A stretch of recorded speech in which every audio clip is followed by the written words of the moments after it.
Hey everybody, are you ready to ride the wildest train? Get in and hold on. Remember folks, keep your hands and arms inside at all times. Just right off the top of my head. Oh, good morning from Hastings, Nebraska. Yep. We're at the Hastings Museum. This is a Harvest Host stop. It was a good overnight stop. Little warm. Yeah, very warm. It's right in the middle of town, so it's in a good location. Beautiful little park here with restrooms. Yeah. So if you don't want to use your own toilet, you can use theirs. And plenty of room to park. You can fit any size rig in here, easy to get in and out of. They've only got a few spots, so I'd say probably 7 or 8 spots. We're taking 2 because we're long. But nobody else was here all night or all day yesterday. Yeah, it was just us. Yep. So, yeah, good spot to stop overnight. It was. We had some followers meet up with us, and we had some Mexican food. And it was good. It was good. It was very good. Yep. So, Lyle and Jane, thank you very much. So much for a wonderful evening. It was a pleasure meeting you guys, and we enjoyed it. Hope to come back through this day and see y'all again. Yep, or meet up with you on the road. Yeah. So with that, we're headed out this morning. We're heading for North Platte, Nebraska, and another Harvest Host stop, which should be pretty neat. And we'll be keeping with the train theme. Yeah. So it's time to button up, get on the road, and we will catch you further west in Nebraska. Hold on tight. Bye. Chugga, chugga, chugga. We made it to the North Platte Tower. Yeah.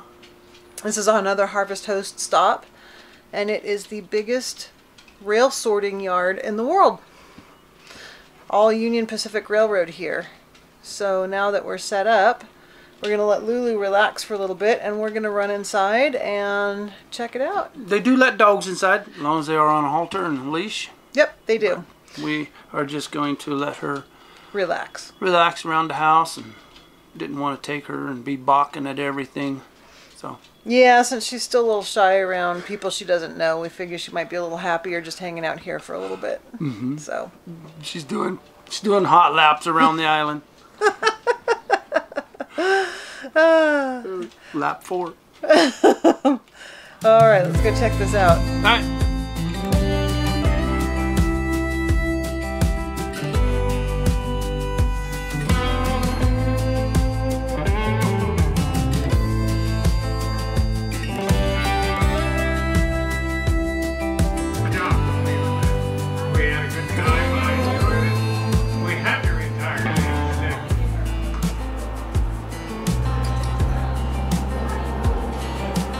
Alright, first we're going to stop at level 7, which is the open air observation deck.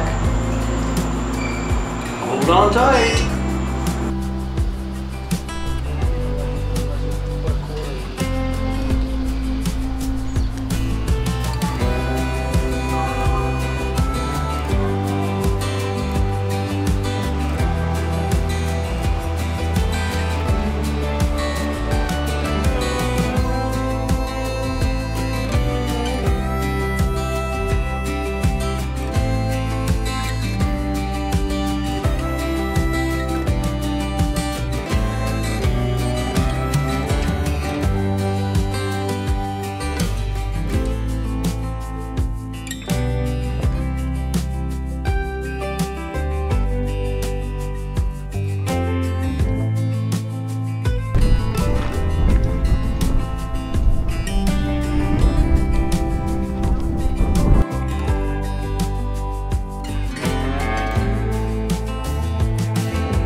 two great Harvest Host stops. The first one, the Hastings Museum. It's on the Harvest Host site, but it's a municipal parking lot. So out of courtesy, you call and let them know you're coming in, but pretty much anybody can park there because it's open to the public. It's owned by the city. I think they had like four or five RV, big enough for Class C. We took up 2 spots. We were the only ones there. So they're not very big, and they're nose to tail long. And they run right up inside the parking lot, right along the curb, nose to tail. And right next to the fire station. Yeah. But we didn't hear... We heard the siren one time. Yeah. And we weren't even in bed. We were visiting a friend. Yeah, it was still early. And even with the traffic on the highway there, we were far enough back that we didn't hear that, and it quieted down after about 8 o'clock. Yeah. But it was nice the way you could park there along the curb. You could get nice and close to the curb. You had the grass, and there was enough room in those parking spaces where you could still put your slides out and not be out in the traffic lane. So for an overnight stop passing through the area, it was definitely more comfortable than pulling into the truck stop, because at a Harvest Host they expect you to put your slides out, make yourself comfortable, versus I know when we do a truck stop we don't. We keep everything closed up and try to be as least intrusive as possible. So Yep. If we can't get alongside the curb on the driver's side to where we can put our bed out, we won't. Everything will be stayed, sucked in. And you're right next to a park too, and it's a nice park. You got a little train there, big train, I guess you could say. Yeah, part of the museum, and as we mentioned, the restrooms. If you don't want to use your own restroom, there's public restrooms there, and very shady park. It was a nice place to go walk the dog, who is being shy right now and hiding her face. And then from there. Then our next Harvest Host was the Golden Spike Tower in North Platte, Nebraska, and that was a neat thing to go see. Yeah, it was a lot of trains, a lot of history of that area there. It's pretty cool. Yeah, they even had in one of the elevator lobbies a nice display talking about the orphan trains, which I had never heard of. But apparently they had relocated over 33,000 orphan children from New York City to families across the country. And they have stories of orphans who had been part of that and had been adopted by other families. And so that was kind of a neat little display as part of the museum. And if the orphan didn't like the family, they could get on the train and carry on until they found a family they liked. Mm-hmm. And I think it was vice versa too. If the family didn't think that the orphan was capable of doing the work, they wouldn't pick them. So a lot of orphans got back on the train and went somewhere else where somebody might want them. It's pretty sad. Yeah. Pretty sad. Yeah.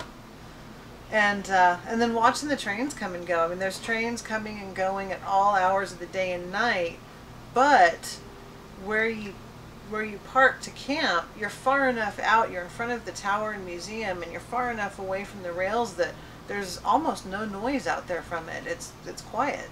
I think I heard 2 honks the whole night, but you will get a high squeak, and that's only because of the tires, or whatever they're called. What are they called? The wheels. The wheels, the steel wheels on the track where they're kind of making a turn, and you'll get a kind of a high pitched squeak, but within an hour you don't even realize it because you're used to it. It's that faint. Yeah, yeah. So, right next to a cornfield. So the corn, when we got there, the corn was only maybe a foot high. Who knows what it's going to be like if you get there, before harvest. It might be 6 feet tall. Who knows? But it was nice. Out, you've got farmland on one side, you have the rail yard, biggest classification yard in the world on the other side, and I know some people talked about when they had gone packing a lunch and taking it up onto the observation deck and just hanging out and watching the trains go by while they had a lunch, and the people there were extremely friendly. So it was a neat stop. Mm-hmm.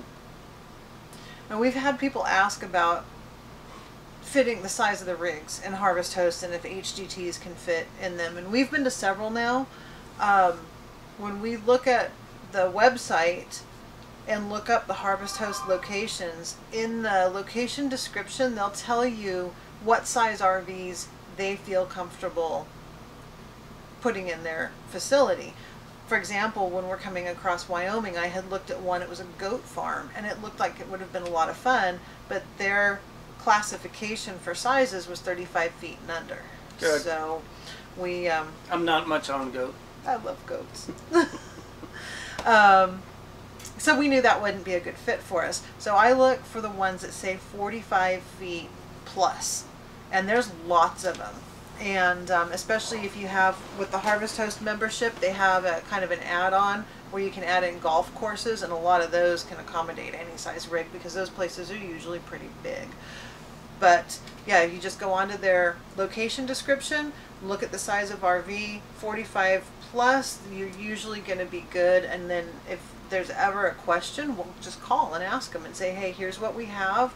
Are we going to be okay in your lot? And they'll tell you if you are or not. We've been happy with them though. It's been a great way to make some good overnight stops, and Yep.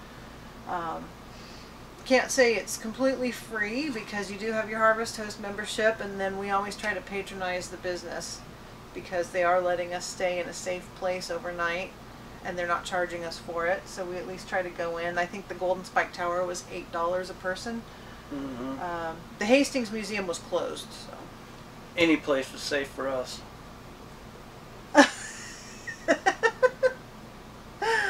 Can you say pew pew? Oh, yeah, we have our early warning system and our home security devices. So, but we're really thrilled with both of those. We're going to continue our journey westward on towards the rally and boondocking up next. All right. So with that, I guess we'll see you guys on Tuesday. Tuesday, bright and early. Grab a cup of coffee, sit down, and say, hey, we'll be right with you. We'll be there bright and early. With coffee. Mm-hmm. So, see y'all next time. Have a blessed week. Bye.